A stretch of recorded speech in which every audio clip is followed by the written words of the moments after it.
Hello, everyone. This is Ashish Joseph here, welcoming you to the sixth episode of The Inside World, where we talk about different growth and marketing strategies of different artists in the industry and a couple of their trade secrets that have worked well for them.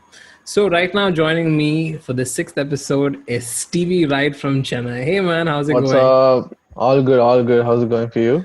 It's going well, man. So, above all, thanks for joining me over here. And this episode is all about investing and branding on your portfolio. And the first person that comes to my mind when I talk about portfolio is basically Stevie. When I'm looking at his portfolio, he's branded it in such a way that it is very intimate and vibes with almost everybody that listens to his stuff. And the funniest thing is that Stevie's the person who has a dream of winning a Grammy one day or the other. And Yep. and the first time when I heard this, I was like, "Bro, what are you talking about, man?" And when I started listening to his live acts and his studio acts, it's been crazy. I think one of my most favorite songs from Stevie is Silver to Crimson till date.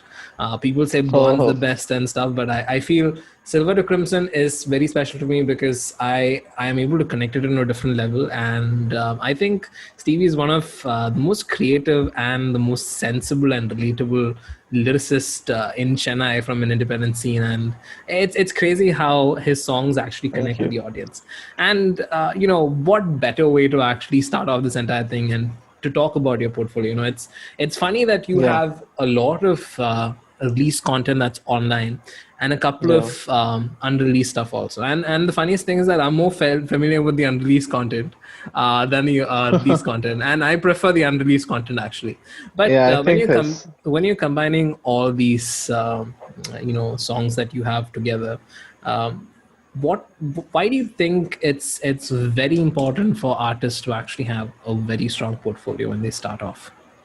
Yeah, okay. So when you start off as an artist, there's I mean, there's not much things you can do rather than at least here in Chennai, at least rather than like you can start off by competing in college shows and um, yeah, getting into the scene slowly.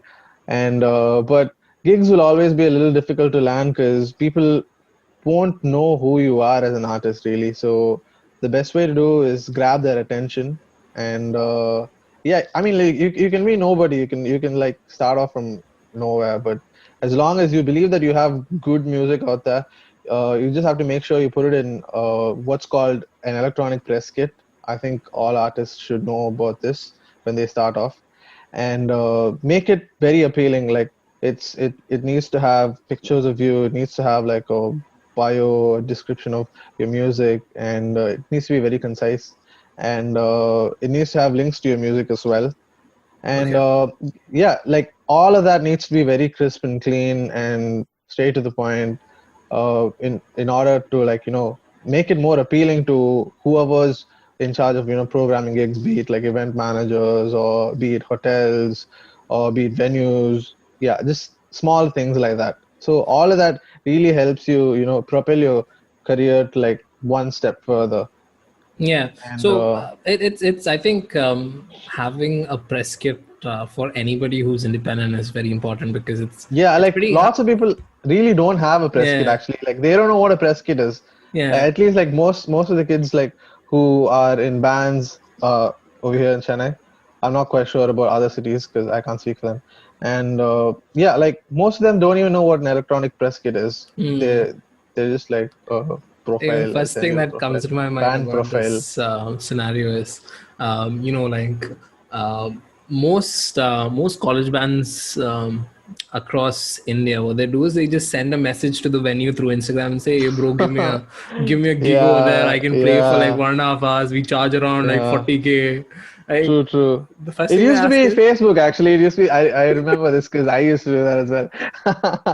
Yeah, it was so yeah. like I put a description and like put contact and I'll send one drive link on Hmm. Facebook to like venues and never got a response obviously because they don't have time for all this. Yeah. Like You it know, needs to be like very concise yeah. and like So it needs to be very appealing first of all. very true, actually. So, Yeah. something that comes to my mind is when you talk about venues and playing for shows, they actually pay you. and it's a Yeah, professional thing. And if you want to get something professional, it's very important for you to be professional as well. true, And very something true. that you said right now actually makes a huge whole lot of sense actually, because it's very important for you to be very concise in your portfolio actually. Yeah, Because if you put all your stuff over there and say, yeah, bro, they don't like have check out time to everything, go through everything. Yeah, exactly. So I just want to talk to you about your press kit. So you said you have pictures of yourself, bio yeah. about you, and how many songs do you generally put in your press kit? Okay, so when I initially started off, I wasn't under management. Now, like I'm under Oaf Records, who are based out of Bangalore, and Woohoo! Siddharth Nair, he's my manager. Yeah, shout out to Oaf. And yeah, so when I started off, it was I knew what to do. Like I googled a few things online. I looked it up and like I just made a PDF. I had like my friend Sohail. He made the PDF for me, and it had like a bunch of pictures and it had like a very neat layout with like minimalized detailing and things like that. And on top of that, I had like what my music was about and my journey and all. It was very concise. It was very short, maybe like 5 6 lines. That was it. And there were lots of pictures because like pictures are more appealing. Like they're colorful and people like to like see pictures more than like read through stuff. And and then I had like a couple of songs. Initially, it was just like 2 songs, Okay, and a few videos as well. Videos are very important because they'll want to know who you stage are as a live presence. actor as well. Yeah, true. Yeah, and yeah, I had links to videos, and now it's I've got like my whole discography basically. Like there's like one EP.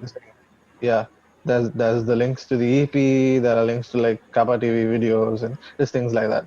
That's about everything is under one banner, and so yeah, that makes it easier for people to like check it out. Yeah, that's very true, man. So like talking about your discography, it's like I said, there are songs that are out there, there are songs that are not out there.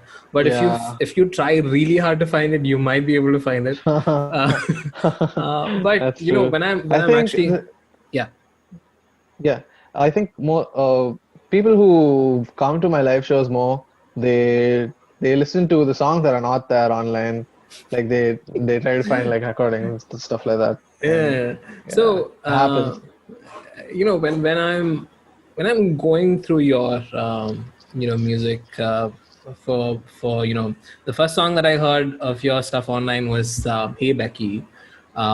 Then I was like, hey, who is this guy? I was trying to understand like how you write and what you write and why you write in the first place. Yeah, uh, you know when you look at an artist who wants to be professional, they always look at their target demography and write according to their target demography. But I've mm, not found that kind of a pattern for you. I think you write just based upon your experiences. yeah, But true. I just want to understand from your perspective on this particular topic. Like Okay. sometimes it is a bad idea to actually venture on your own instinct and then just Okay. create your own stuff. Uh, but Yeah, at certain times, it does make sense, because if you feel your instincts are right, then it makes sense to go ahead with that particular instincts of writing that particular song in this yeah, particular theme of it. But you've been you know locking into a particular theme about your own life experiences, and you've not gone much into depth of understanding the demography and then write based on it. So yeah. why do you choose to do so? Like do you think instincts matter more while writing, or is it important to actually see what's out there also? To me, it does. To me, instincts matter more. Like, I mean, like, of course, I can write about other things as well. I have, in fact, like, there's this band of mine, Flying Turquoise Panthers, with a Okay. bunch of friends from Bangalore, and we write about like different experiences. So, and even with nobody, sometimes it works like that. But when it comes to my music personally, I like writing like that. It's not like that. It's not that I don't like writing.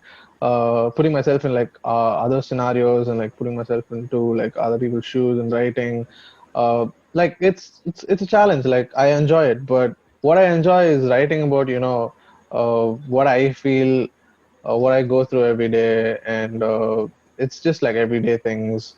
writing about myself and yeah, my own experiences. That I enjoy that a bit more. It's not like that I don't enjoy the other stuff as well, but I find this very comforting, and this is more natural to me.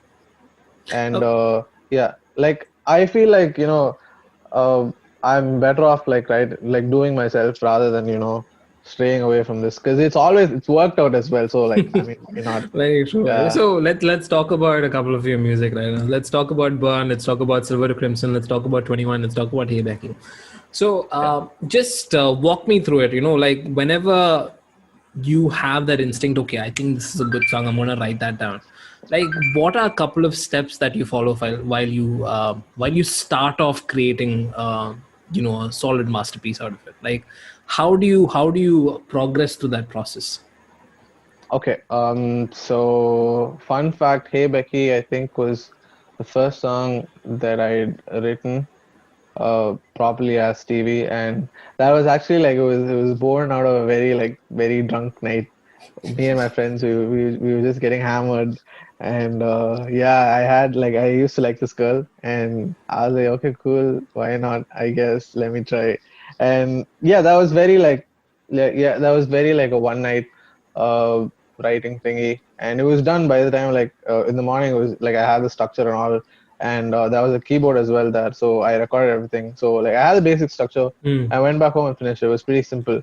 There was no thought process, nothing going on there. It was just like basically like just go at Just it. like that, you just Yeah, it's like what Colaveri D kind of a yeah. I was scenario. just feeling it. I was just feeling it. I was like, cool, let's do this. And prior to that, like I had experience in writing like just small songs at church, or uh, like in school we'd go for like songwriting competitions. So Hmm. like all that simple stuff, it really helped. It wasn't much to me. Like I feel like I've grown a lot as a songwriter over the Hmm. years, but starting off, like it was just for fun. Like I just wanted to write a song, so I wrote it.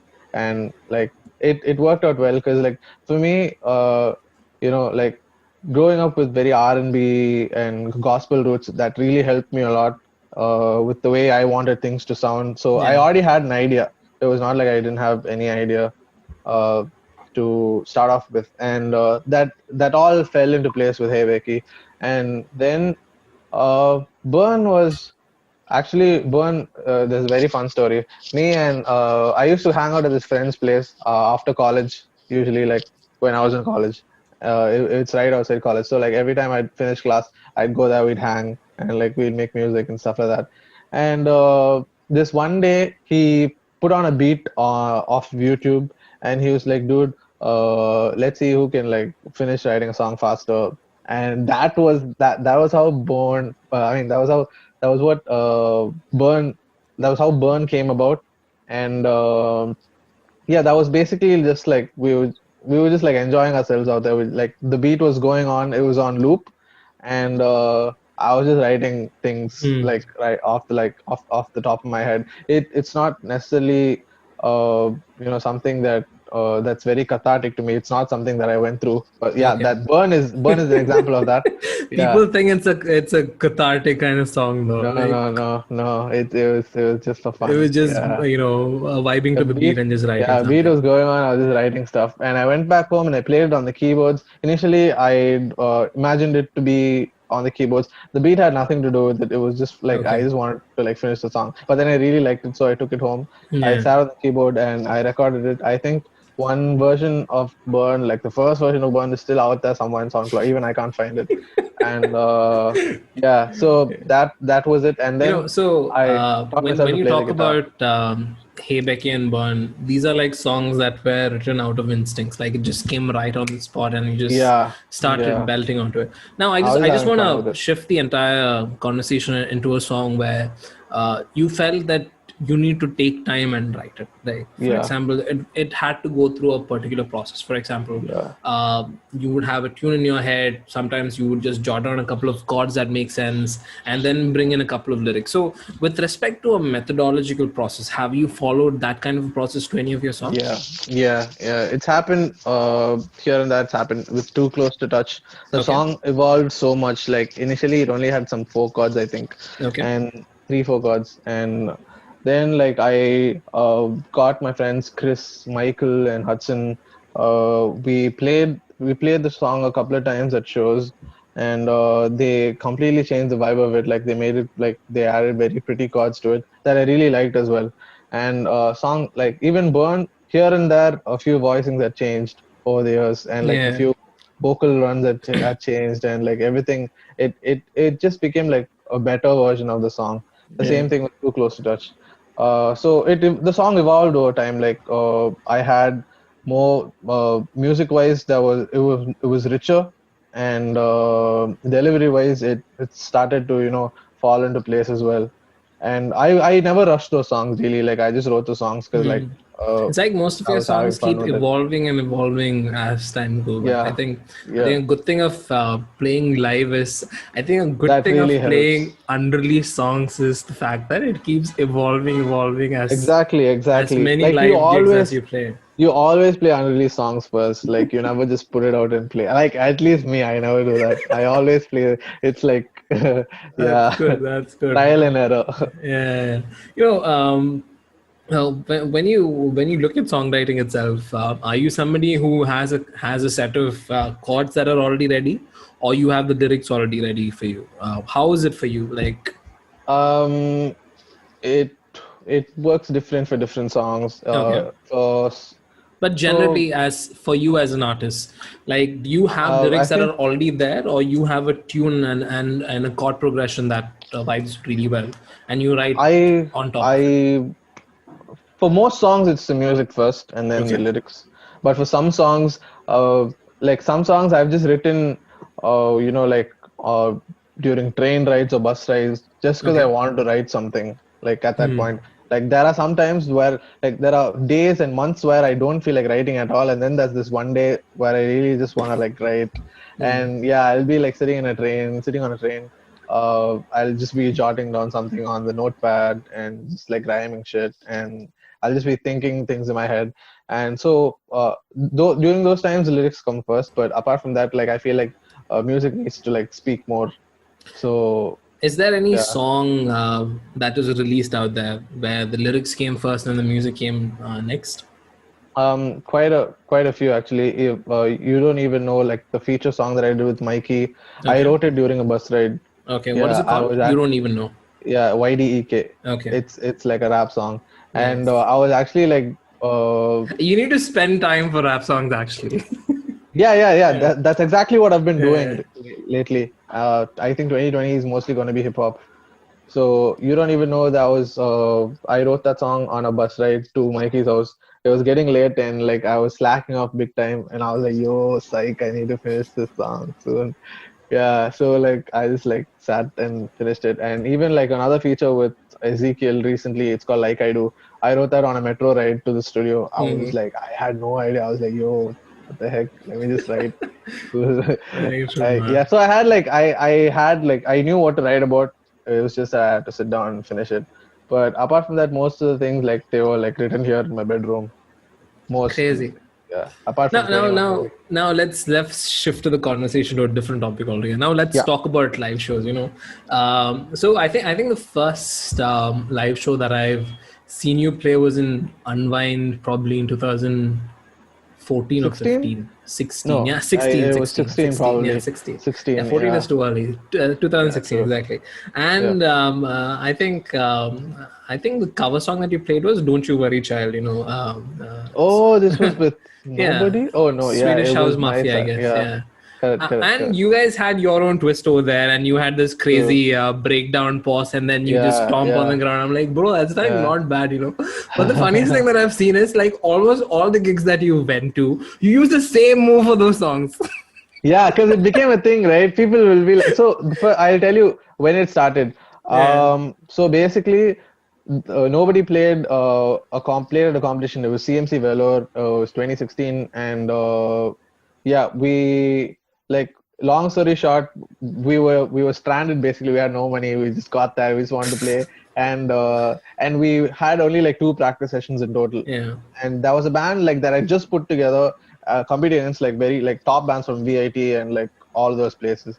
and we needed money to go back home, and we were like, cool. We were just jamming with our mouths really backstage. We were just like singing our parts, humming our parts, and all of that. And we made like a very small breakdownish thing over the two jam sessions, like just so it'll sound different. And like we'd arranged it prior to jamming, so everything just fell into place, and like we're playing. We won that show as well. We won that competition. And evening we got to open for Girish and the Chronicles. That's when everybody started feeling it, right? We're all jumping and all that stuff is going on. And all my friends down there from like MCC, they're out there, they're supporting, they're taking videos and all. And it was around the time that like I actually did that swirl stomp thingy, and someone caught it on camera and sent it to me. I was like, yo, this is dope. I have to do that. And I did that twice, and people started like expecting, like during that Every breakdown that's time, gonna come. So that just stuck like that. So coming to my real question, you've been pretty much crafting your live show and the stage presence, right? Because sometimes people just stand over there and play, but it's very much important to actually interact with the audience, to actually have a connection with them. Now, the biggest thing is, for live show experience is something that is crazy. Yeah. Right. So I just want to pass the baton to you. From your experience of playing to live shows, what is the importance of having that experience for the audience? What does it mean to you?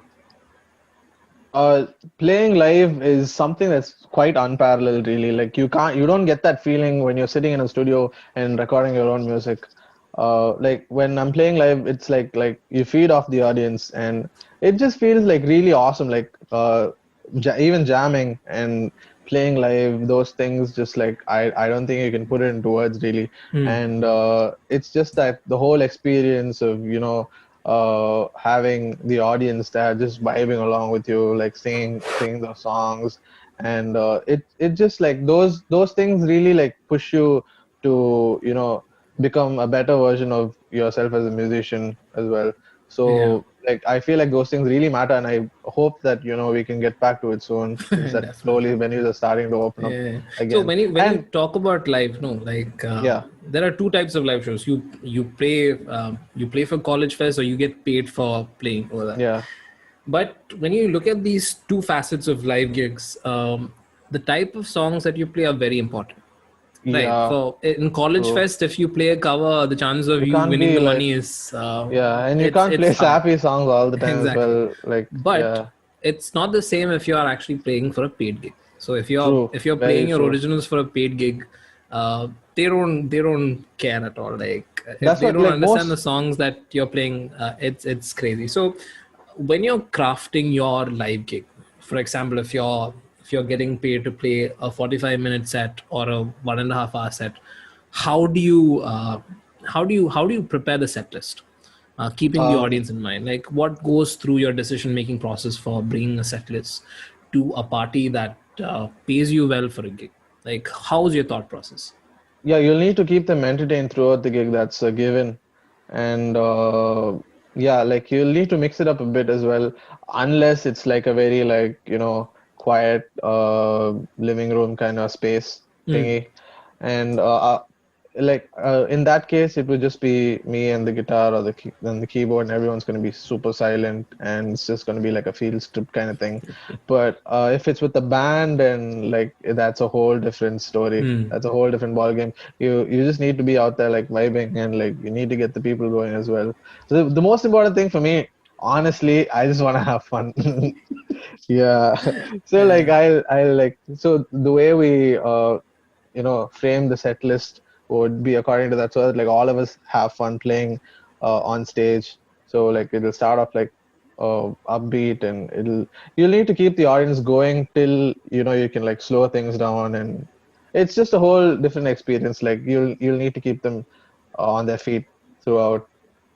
Yeah, so that like you don't get bored as well, because if the audience is bored, you're bored as well. It's true. Like you need to keep the audience engaged. Now, you can't completely ignore the fact of you have a lot of good originals over there. So while you're placing originals in your set list, what is the ideal position that you would place it? Like, would you put it in the first, or you would put it in the middle, or would you put it in the end? How would you choose to put your I originals in a think set list? these days we play originals most of the time. Really, Okay. like there are like barely any covers, maybe like 3 4 covers. So it's the covers that come in the middle. Okay. Covers that come So in the like middle. yeah, so like Okay. we ideally we'd place covers after a song that's quite similar to the vibe of the cover. Okay. So like we don't stray away from that Hmm. zone. So I like think that yeah, change we of the set put it list that way. comes in because you're established in Chennai right now Yeah, and I've and like in written India. more songs now, so Yeah. I want to play my originals more. So let's take you back to 2016, 2017, that Yeah. era where you're just starting off and releasing a couple of songs over there. So if you're going back over there, how would you place your covers? Would you start off with your covers, or I mean, would you start off with your Um, originals, or would you start off with the cover? What's your I'd take on it?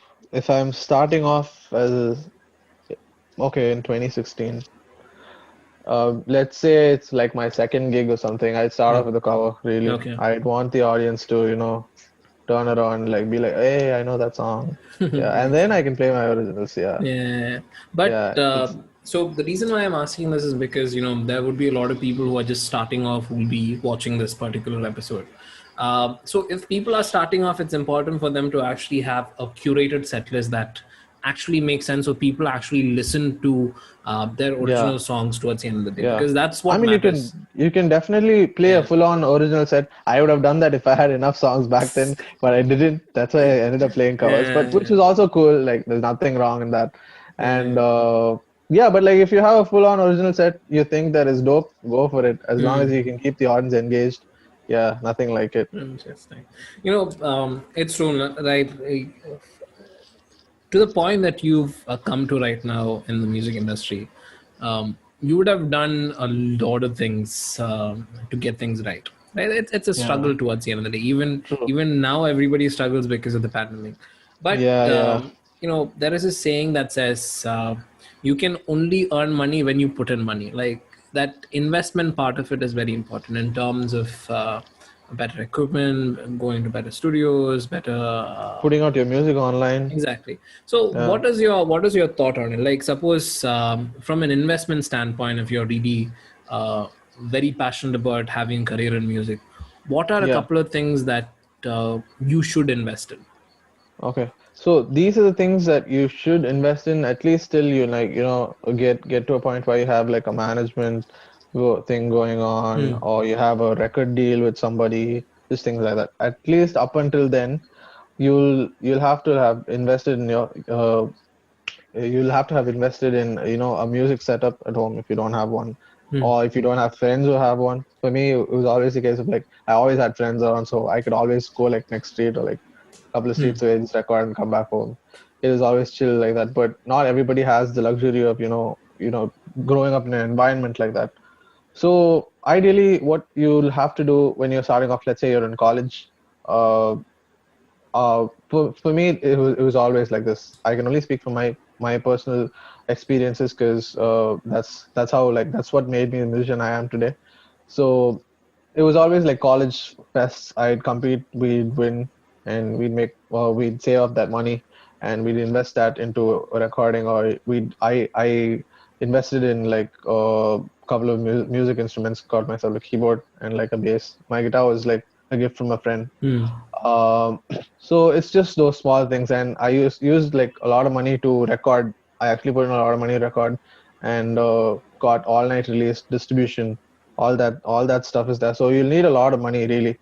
Uh, it's not going to be easy unless like you're pretty well off in that aspect. Yeah, that way just like you can just Hmm. record and put your music online. That's Yeah. that's that's one step. That's all. So But basically, if you're yeah. by So yourself, it's a different ball game. You'll need to yeah. like invest yourself, invest money into like your music.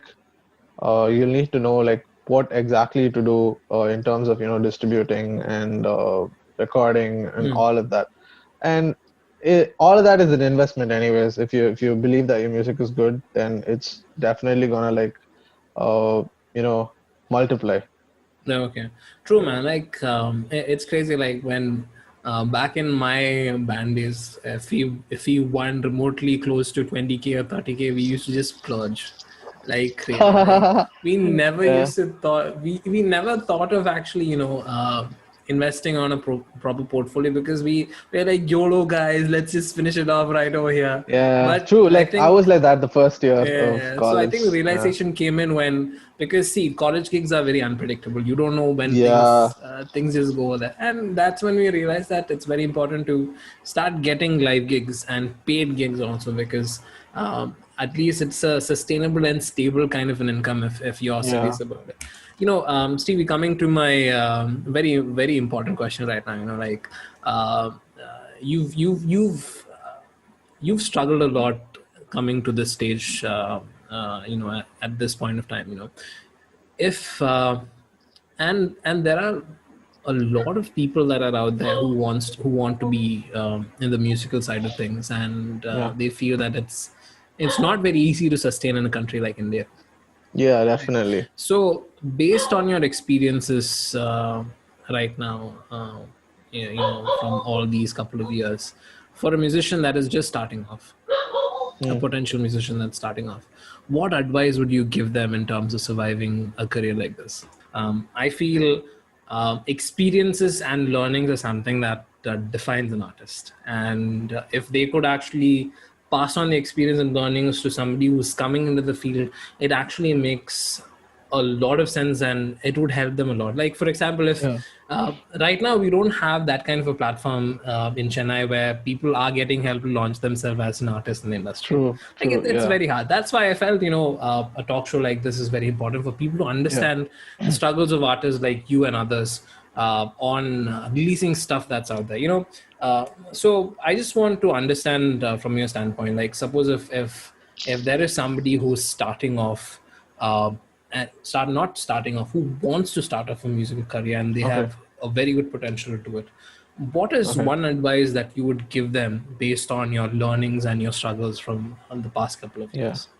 Besides from the usual, like keep practicing and like, keep writing, doing your thing and all of that, it's very important that you have like a steady source of income to manage your musical career.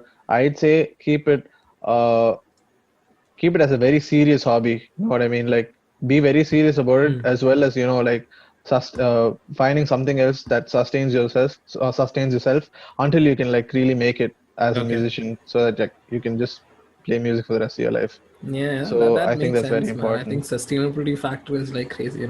I think Yeah. people, one big thing that I find lacking in the industry is people who launch themselves. They Yeah. don't have an idea of the return of investments that they're making. For Exactly. example, Yeah. if you're investing, let's say 50K or 75K on a proper album, people are like, bro, I'm releasing an album, you should just check it out. But what people miss out is, if you're investing that much amount of money, how do you repower the money?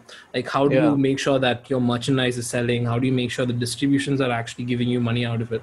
So all of these things, it's crazy, man. And what you said is also true. Like, if you don't have a proper understanding of how you can sustain it, it's not gonna go anywhere. And it's Exactly. crazy, Yeah. man. I think that is what's actually missing in That from is an that indie is most standpoint. Yeah. musicians. Yeah. Here, really. Yeah. Coming back to my last question, Stevie, like, what's cooking from your end? So what can we expect from you in the next couple of months? Um, Lots of hip hop, really. I don't think you'll hear me singing for a bit. Yeah, but there's gonna be a lot of hip hop. That's something that I've always wanted to do since maybe like 2017. Yeah, I'd always wanted to put out a hip hop EP. Like that was the initial plan before I just went back to like, I'm just sing. But yeah, this year you can expect a lot of hip hop releases, as well as music from my band from Bangalore, Flying Turquoise Panthers. You guys should check it out. And Nobody as well. Nobody is gonna put out more music. We're That's gonna nice, record man. next week. So yeah, Awesome, awesome. Looking forward for all these content. And again, Stevie, thank you so much for agreeing to come over here thank you for and having just me as well. talking about your stuff.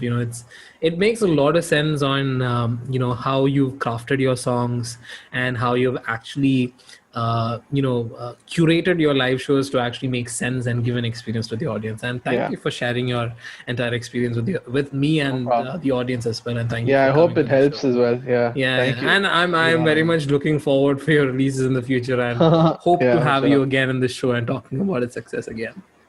Yeah. Thanks for this, man. Awesome. Cool. Thank you. Thanks for having me. Yeah.